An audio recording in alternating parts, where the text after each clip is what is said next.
아니 길이 뭔 소리냐. 지금 지수가 3000인데 그럼 여기 아니야? 당연히 아닙니다. 출발점이 다르니까요.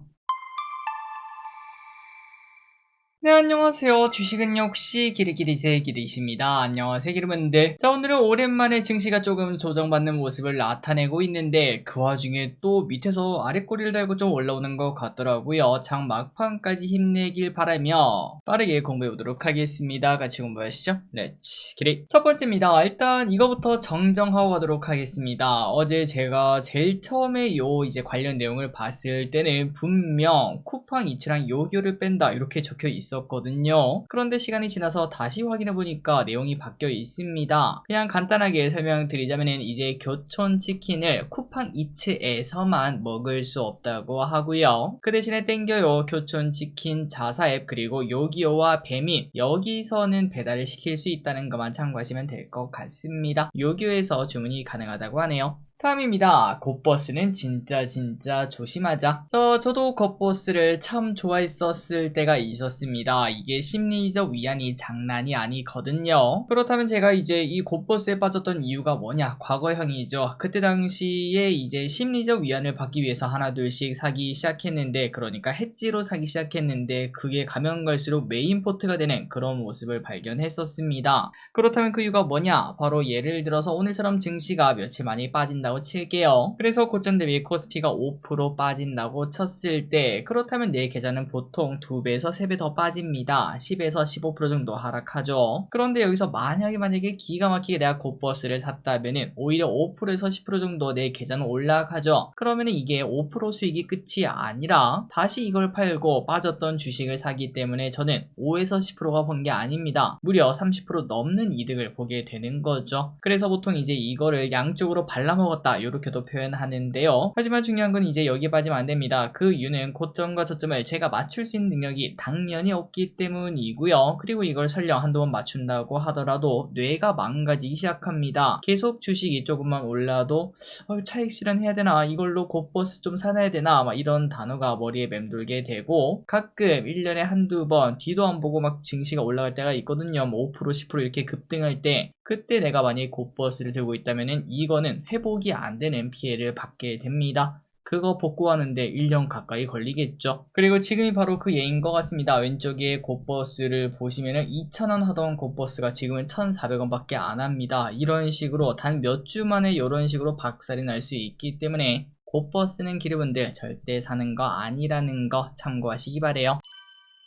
다음입니다. 이 와중에 개인 투자자는 곱버스 산매경. 자, 그나저나 곱버스를 제가 이야기한 이유가 뭐냐? 바로 요즘 개인들이 곱버스를 지속적으로 매수하고 있기 때문에 그렇습니다. 코스피가 진짜 미칠 듯이 오르니까 이게 맞아? 라는 심리가 발동하는 건데요. 새로운 정부가 출발하는 그 날부터 지금까지 곱버스를 4,200원 넘게 매수했다고 하며 개인 순매수 3등을 달성했다고 합니다. 지수가 올라가는 걸 인정하지 못한다는 거죠. 하지만 같은 기간 코스피는 무려 15%나 급등했고요. 그와 동시에 곱버스는 당연히 급락을 피하지 못했습니다. 27%나 급락을 했습니다. 자, 말씀드릴 건 뭐 똑같습니다. 개인적으로 제가 주식을 하다 보면은 추세라는 거를 무시하면 안 된다라고 계속 말씀드리는데요. 갑자기 어느 한쪽으로 막 지수든지 아니면 주식이 발사하는 경우가 생깁니다. 그런데 그거는 보통 관성을 가지고 날아가는 경우가 많아서 최근에 코스피, 카카오페이, 네이버 이런 거 보면은 야, 이거 내가 혹시나 숏을 쳤으면은 공매도를 쳤으면은 난리가 났겠다 이런 생각이 들죠. 그런 일이 언제든 일어날 수 있다는 것을 명심하시고 시장을 거스르는 투자는 하지 않으셨으면 좋겠습니다. 차라리 그냥 포지션을 가지지 않고 그냥 현금을 냅두는 게 더 낫다고도 말할 수 있겠죠. 어쨌든 오늘 또 조정을 받으면서 이제 곱버스 타이밍인가 이런 생각이 들 수도 있는데요. 왼쪽에 코스피를 보시면 이게 코로나 때 코스피입니다. 그때 쭉 떨어졌다가 미칠 듯이 오르고 살짝 조정받고 오르고 살짝 조정받고 약간 박스하다가 다시 또 뚫고 올라가고 이렇게 조정받는 이런 모습을 나타냈는데 우리는 지금 여기쯤일 수도 있습니다. 아니 길이 뭔 소리냐. 지금 지수가 3000인데 그럼 여기 아니야? 당연히 아닙니다. 출발점이 다르니까요. 그렇기 때문에 앞으로 증시가 이게 어디까지 올라갈지 모른다는 그런 생각을 가지고 투자를 하시면 될 것 같습니다. 다음입니다. 현대차 실적 훼손 가능성 있다. 어제 급등했던 현대차, 그러나 안 좋은 리포트가 나왔습니다. 메리츠증권은 현대차가 관세 문제를 해결해야 된다며 목표가를 26만 5천원으로 하향 조정을 했어요. 그만큼 관세 걱정이 크다고 합니다. 다음 달 8일에 상호관세 유예가 종료가 되는데 그때까지는 눈치를 볼 필요가 있으며, 만약에 25% 관세가 유지된다면 연간 6조 이상의 영업이익이 날아간다고 볼 수 있겠습니다. 작년 영업이익의 절반이 없어지는 거니까 주가 하락은 당연하겠죠. 자, 우리나라도 곧 협상을 할 겁니다. 잘 해결이 되길 바라고, 현대차, 기아도 이제 다시 쭉 올라가면서 다른 기업들과 이제 키 맞추기를 해줬으면 좋겠습니다. 그래야 코스피 4천 가죠.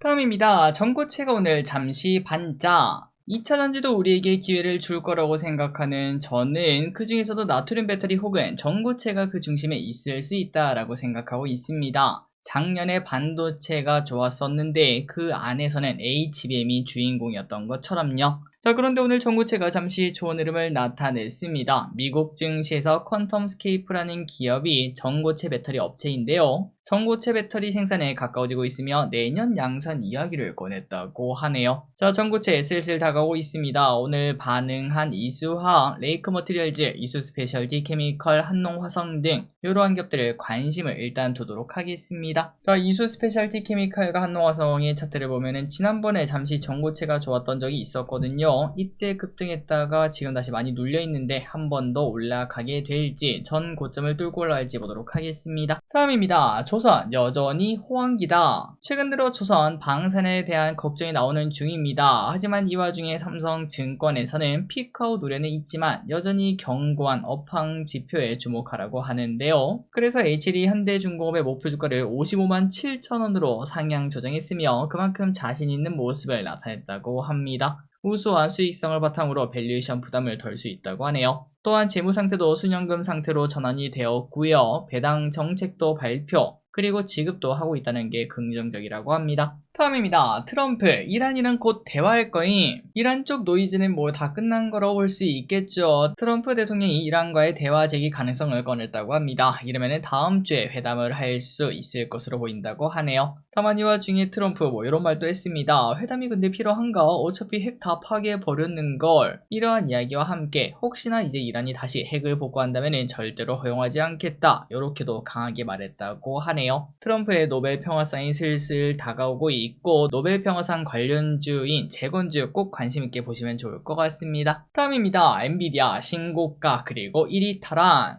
엔비디아 결국 또 해냅니다. 대단하군요. 오랫동안 조정을 받더니 V자로 반등에 성공했는데요. 중국 시장을 강제로 포기하게 되면서 하락했던 엔비디아가 하지만 어제 4%나 상승했고, 최근 저점 대비 63%나 급등하며 시가총액 1등까지 달성을 했다고 합니다. 그리고 또 이 와중에 마이크론 테크놀로지도 장밋빛 전망을 다시 꺼냈습니다. 그러면서 시간 내에서 3%나 상승하는 모습을 나타냈고요. 자, 우리나라 반도체 한갈 이유가 없습니다. 모두 잘 버텨보시고 큰 수익은 엉덩이가 만든다는 걸 잊지 마시기 바랍니다. 다음입니다. 돈남 언니는 서클을 팔았다. 미국에서 가장 핫한 주식이었던 서클, 이 서클이 이틀 연속 조정을 받자 우리나라에서도 스테이블 코인 관련주가 급락하는 모습을 나타냈습니다. 이 와중에 돈남 언니도 서클을 매도했다, 이런 얘기가 나왔고, 동시에 가상자산 거래 플랫폼에 재투자를 했다고 하는데요. 그러니까 코인 내에서 약간의 순환매를 예상한다는 거고, 그리고 또 돈남 언니의 말이 맞았습니다. 미국 내에서도 어제 코인베이스, 스트래티지 등도 상승하는 모습을 나타냈다고 합니다. 자, 그러다 보니까 우리나라에서도 스테이블 코인 관련주가 오늘 조금 크게 급락하는 모습이 나타났는데요. 여기서 끝이냐? 저 기릿의 개인적인 생각으로는 절대 정답 아닙니다. 일단 제가 생각했을 때는 아니다, 아직까지 한 발 남았다, 이렇게 말을 하고 싶습니다. 그 이유만 살짝 보자면은 일단 섹터 자체가 너무나 미래지향적이고요. 그리고 우리나라에서 최근 한 달 동안 엄청나게 뜨거운 주도 섹터 아니었겠습니까? 또한 우리나라만 있는 이야기가 아니라 미국, 중국도 관심이 있어 하는 섹터라는 게 중요한 것 같습니다. 그리고 또한 바닥에서 5배쯤 오른 애들이 지금 고점 대비 한 20-30% 빠졌거든요. 그런데 이런 주도주는 한 번에 죽지 않습니다. 분명 급등하는 모습이 나타나고 신고가를 내는 애도 한두 명은 나타날 거라고 생각해요. 자, 다만 정답은 없다는 거 아시죠? 저의 생각일 뿐이고, 혹시나 이번 하락이 기회였을까, 아니면 뭐 다음에 21선 다음에 매수해볼까, 이런 고민은 한번 해보시는 것도 괜찮을 것 같습니다. 다만 많이 오른 건 팩트, 그리고 떨어지는 칼날인 것도 팩트. 그렇기 때문에 큰 돈을 매수하는 건 당연히 안 되겠죠. IT센 글로벌과 미투온 오늘 크게 하락하는 모습을 나타냈는데요. 과연 이 친구들이 매수길일지 일단 고점 대비 하락폭이 꽤나 큰 것도 확인할 수 있습니다. 다음입니다. 중국도 AI, 휴머노이드, 반도체, 바이오에 집중. 어느 나라든 지금 힘쏟는 섹터는 다 똑같습니다. 신영증권의 뷰에 의하면은 중국 정부가 장기적으로 AI, 휴머노이드, 반도체, 바이오를 집중 육성할 것으로 보인다고 하는데요. 일단 뭐 AI는 당연하고 휴머노이드도 지금 중국이 엄청나다는 거 알고 계시죠? 지난번에 부채춤 공연하던 그 로봇들, 이제 그것도 벌써 한 6개월이 지났는데 그 사이에 얼마나 발전했을지 슬슬 거기서도 새로운 소식이 나올 것 같기도 합니다. 그리고 자율주행, 이거 뭐 말해서 뭐 할까요? 지금 미국보다 더 잘하고 있는 게 중국이다, 이런 얘기까지도 나타나고 있죠. 반도체도 마찬가지입니다. 미국의 규제가 오히려 발전의 기회가 되는 모습이고요. 물론 아직까지는 부족하겠지만 지금 반도체 설비, 칩 국산화율이 중국 내에서 23% 정도 된다고 합니다. 이걸 계속 높일 것으로 보인다고 하고, 그리고 마지막으로 바이오입니다. 이미 중국의 신약 종합순위는 글로벌 2등이 되었고요. 그 이유는 심플합니다. 신약은 일단 테스트를 해야 되죠. 임상시험이 중요한데 워낙 인구가 많아서 그런 건지 이미 미국이랑 비슷하게 글로벌 임상시험을 하고 있다고 합니다. 그러다 보니까 결과물도 계속 빠르게 나타나는 중이라고 합니다. 다음입니다. 출산율 바닥에서 치고 올라온다. 올해 4월 출생아 수가 많이 늘었습니다. 작년보다 무려 8.7%나 증가했다고 해요. 아이의 울음소리가 많이 들려오는 소식이죠. 그리고 혼인 건수도 4.9% 상승으로 확실히 분위기가 좋아지는 것 같습니다. 아마도 코로나 이후에 혼인 건수가 증가하면서 이제 아이를 낳는 가정이 많아지는 것 같은데, 여기에 힘입어 좋은 정책 빠르게 딱딱딱 붙어줘야 이 분위기가 이어지겠죠. 좋은 정책이 많이 나오길 바라고, 그리고 저도 이제 슬슬 결혼을 해야 되지 않나 이런 생각이 드는군요.